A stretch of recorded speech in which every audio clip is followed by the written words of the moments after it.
முன்னதாக மனைவியையும் பிள்ளைகளையும் பார்த்து அவன் என்ன பேசினான் என்பதை பார்ப்பதற்கு எனக்கு கேட்பதற்கு ஆசையா இருந்தது.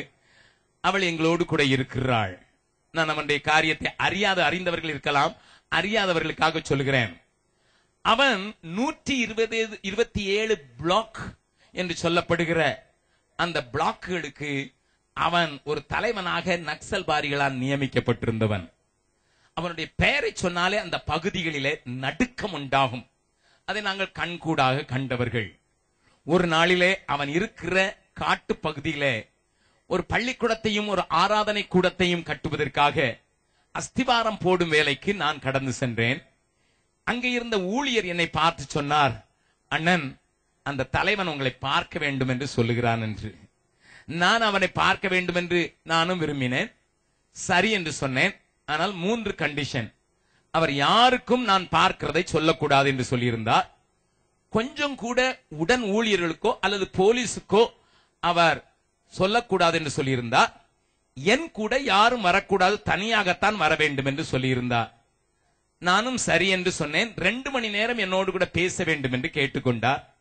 நான் சொன்னேன், 2 மணி நேரம் எல்லாம் எனக்கு கொடுக்க முடியாது, அதிகபட்சம் 45 நிமிடங்கள் பேசுகிறேன் என்று நான் சொன்னேன். அவரும் சரி என்று சொல்லியிருந்தார். சரி என்று நான் அவரை சந்திப்பதற்காக என்னுடைய சகோதரரெல்லாம் ஒரு இடத்துல விட்டுவிட்டு காட்டுக்குள்ளே ஒரு மரத்தடியிலே அவரை சந்திக்கும்படியாக நான் கடந்து சென்றேன். நான் மாத்திரம் தனியாக. ஏனென்றால் அவர் கொடுத்திருந்த கட்டளை அது. நான் அவர் நின்று கொண்டிருந்தார். அவர் நின்று கொண்டிருந்த போது நான் கிறிஸ்தவ முறையிலே அவரை போய் தட்டி தடவி, சகோதரனை எப்படி இருக்கிறாய் என்று கேட்டேன். அவ்வளவுதான். நான் செய்ததெல்லாம் அவ்வளவுதான்.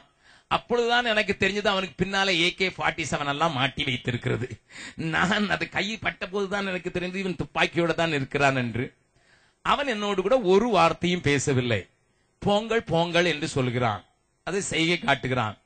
நான் சொன்னேன், 2 மணி நேரம் பேசுவேன் என்று சொன்னீர்கள், 45 நிமிஷம் நான் கொடுத்தேன், இப்பொழுது போங்கள் என்று சொல்கிறீர்கள் என்று சொல்கிறேன். அவன் வேற ஒன்றும் சொல்லவில்லை. என்னை போங்கள் போங்கள் போங்கள் என்று சொல்லிவிட்டான். எனக்கு ஒன்றுமே விளங்கவில்லை. நம்மை கூப்பிட்டான், பேச மாட்டேன் என்கிறான் என்று நான் யோசித்து விட்டு ஒரு வார்த்தையும் அவன் சொல்லவில்லை. அவன் போங்கள் என்று சொன்னான். நானும் வந்து விட்டேன்.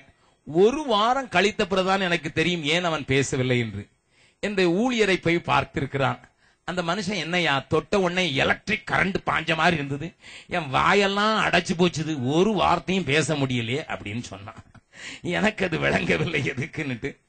அப்பொழுது அவன் கேட்டு இருக்கிறான், என்னுடைய ஊழியர்கள் அவர் பரிசுத்த ஆவியில நிறைந்தவர், ஆகையினால அவர் ஒரு அனாயிண்டட் பர்சன், அவர் தொட்டதுனால உனக்கு அப்படி ஆயி போச்சுலன்னு. அப்ப அவன் கேட்டிருக்கான் பரிசுத்த ஆவினா என்னன்னுட்டு. உடனே உட்கார வச்சு இயேசுவின் சுவிசேஷத்தை சொல்லி ஒரு புதிய ஏற்பாட்டை கையில கொடுத்து விளக்கை அனுப்பிச்சு விட்டான். அதற்கு பிறகு இவன் புதிய ஏற்பாட்டை வாசிக்க அதில் இருந்த இயேசு அவனை தொட ஆரம்பித்தார். ஹல்லேலூயா. பல பிரச்சனைகளுக்கு காரணமா இருந்த மனுஷன் இப்பொழுது டெல்லியிலே நடந்த ஒரு கூட்டத்திற்கு அவனும் போயிருந்தான். அண்டர் கிரவுண்டிலே அங்கே மற்ற தீவிரவாத இயக்கங்களோடு கூட சேர்ந்து இணைந்து எப்படி செயல்படுவது என்று ஆராய்வதற்கான கூட்டத்தில் இவனும் அழைக்கப்பட்டிருந்தான். போயிருந்த அவன் அந்த கூட்டத்தில் எழுந்து நின்று துப்பாக்கி கலாச்சாரத்தை விட்டு இயேசு கலாச்சாரத்துக்கு திரும்புவோம் என்று சொல்லி இருக்கிறான். அவர்களுக்கு விளங்கிவிட்டது இவன் எங்கேயோ கிறிஸ்தவனாக வந்திருக்கிறான் என்று. அவன் அங்க பேசின பேச்சை கேட்டுக்கொண்ட அவனுடைய சக தலைவர்கள் இவனை கொன்றுவிட தீர்மானித்தார்கள். ஆகையினாலே அவனுக்கு மீன் குழம்பு என்றால் ரொம்ப பிடிக்கும். மீன் குழம்பு கொடுக்கும் போது அவனுக்கு அதிலே ஒரு பெரிய பாய்சனை சேர்த்து கொடுத்து விட்டார்கள். இவன் நன்றாக சாப்பிட்டவன் கொஞ்ச நேரத்திலே மூர்ச்சையற்றவனாக விழுந்தான். தலையிலிருந்து கால் வரை நீல நிறமாக மாறிவிட்டது. அவர்கள் நினைத்தார்கள் இவன் செத்தால் இவனை தூக்கி யமுனையிலே போட்டுவிட்டு நாம் போய்விடலாம் என்று அவனை அங்கே போட்டுவிட்டு மற்றவர்கள் எல்லாம் கடந்து சென்று விட்டார்கள். கொஞ்ச நேரம் கழித்து வருவன் என்று. இவனுக்கு லேசாக மாத்திரம்தான் மூச்சு இருந்திருக்கிறது. அவனுக்கு திடீரென்று ஒரு நினைவு வரும்போது அவன் இயேசுவே என்று கத்தி இருக்கிறான். அந்த விஷம் தலையிலிருந்து கால் வரை ஓடிவிட்டது. அங்கிருந்து எழுந்து நேர ட்ரெயின் பிடிச்சு ராத்திரி 10:30 மணிக்கு எங்க வீட்டு வந்து கதவை தட்டுறான். நான் 10:30 மணிக்கு கதவை திறந்தான். அண்ணன் இயேசு ஜீவிக்கிறார், இயேசு ஜீவிக்கிறார் என்று சொல்லுகிறான். அதை பார்த்த எனக்கு ஒரே சந்தோஷம். அவனிடத்துல கேட்டேன், என்னப்பா அறிந்ததுன்ட்டு. அவன் காரியங்கள் எல்லாம் சொன்னான். இயேசு என்னை தொட்டிருக்கிறார், இனி இயேசுவுக்காகத்தான் வாழ்வேன் என்று சொன்னான். ஆகையினால அவனையும் அவனுடைய குடும்பத்தையும் வேறொரு பகுதியிலே வேறொரு மாநிலத்திலே வைத்து நாங்கள் போஷித்தோம், பாதுகாத்தோம். ஒரு வேளை நினைக்கலாம், என்னையா கிரிமினல் ஆளை கொண்டு போஸ்டிருக்கீங்கன்னுட்டு. But I did it. I can confess before the police. அதை சொல்லுவதிலே நான் அவர்களுக்கும் சொல்லியிருக்கேன், போலீஸ்காரர்களுக்கும் சொல்லியிருக்கிறேன், என்னுடைய டிஎஸ்பிக்கு சொல்லியிருக்கேன், இப்படிலாம் நாங்க செய்யறோம் அப்படின்னு. அவர் சொன்னார், உங்களாதான் ஏதாவது செய்ய முடியும் செய்யுங்க அப்படின்னு சொல்லியிருக்கிறார். அல்லேலூயா.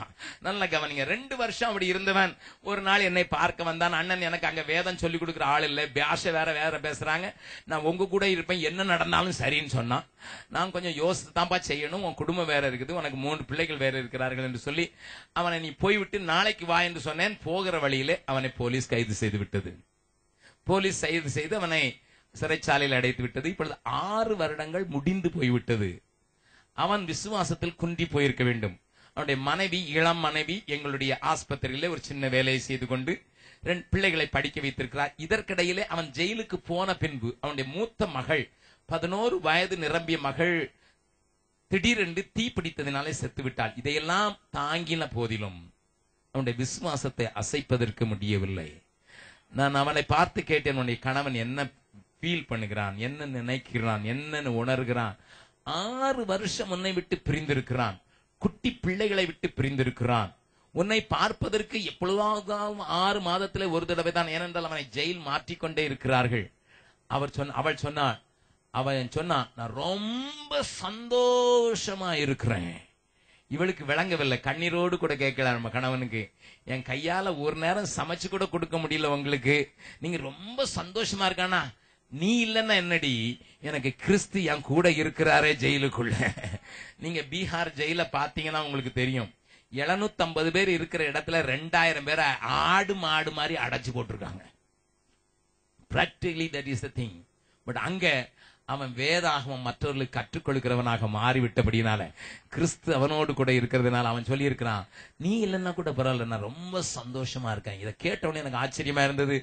3ஆம் தேதி, இந்த மாதம் 3ஆம் தேதி அவனை நாங்கள் சந்தித்த போது, ஜெயில் சூப்பரண்ட் ரூம்ல அவனை வரவழைத்து அவனை சந்திக்க வைத்த போது, நான் அதே காரியத்தை அவனுடைய முகம் பிரகாசிக்கிறதை பார்த்தேன்.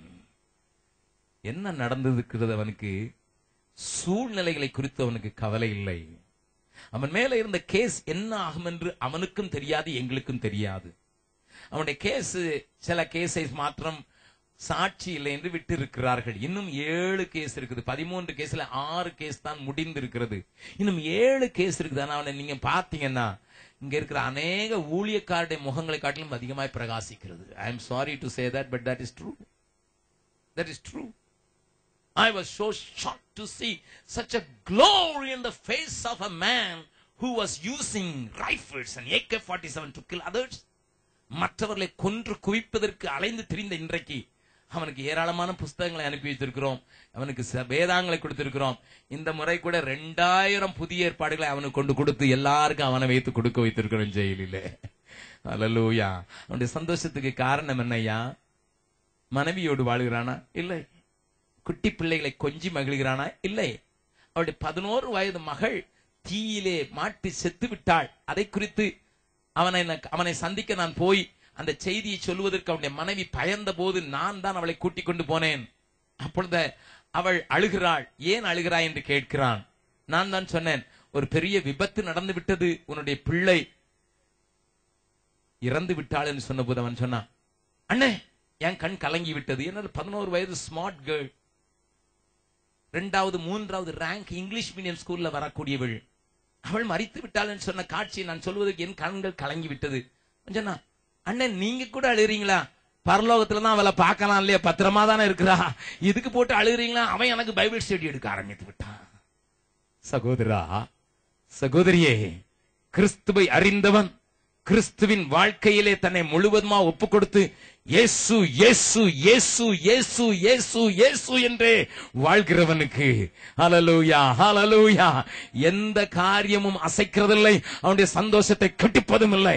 இன்றைக்கு இந்த சந்தோஷத்தை நீ உடையவனாக மாறி இருக்கிறாயா? ஒன்று கேட்டுப்பார். பவுல் சொல்லுவான், 18 முறைகள் கிறிஸ்து இயேசு கிறிஸ்து இயேசு இயேசு இயேசு இயேசு என்று அவனுடைய மூச்செல்லாம் இயேசு. ஹல்லேலூயா ஹல்லேலூயா. எல்லாரும் அந்த கவியை மறுபடி பாடலாமா? எனக்காக ஜீவன் விட்டவரே, மனிதர் என்னை கைவிட்டாலும், என்னுடைய மாமிசம் அழிந்து மரித்து போனாலும், அழிந்து போனாலும் அது என்னை அசைக்காது என்கிற அந்த தைரியத்தோடு கூட கரங்களை தட்டி பாடலாமா?